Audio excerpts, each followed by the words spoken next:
Pinas. Oo nga, gano'n na nga. Hanapan mo ng pen pal dito sa Pinas. Oo, meron ba kayong may kakilala ba kayo dyan? Huy, wag naman, bata pa sila. Ha. Tatay kasi, siya mamaan kaya di siya. Oo nga, batang lola mo mamayang. Hindi naman ako bata, 47 ako, pwede na ako maging lola. Ayun, basta nga basta lang sa tamang babae. Yun na nga.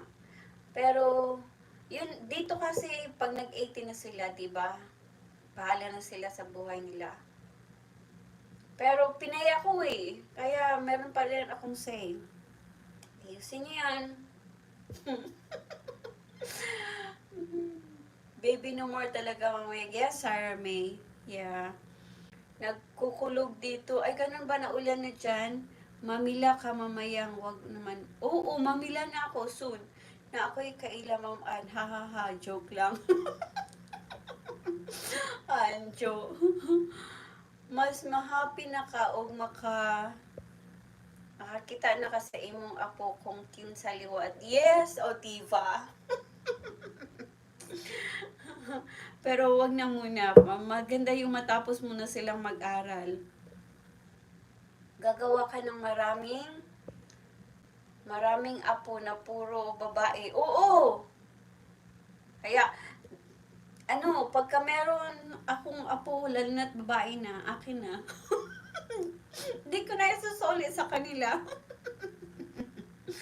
Buti na lang wala si Forevermore dito. Baka irito niya. Anak niya. Charot. Sino ba yun? Si Kisha. Yes, 10 years they go. They go pa. Oo nga, to go. 10 years to go.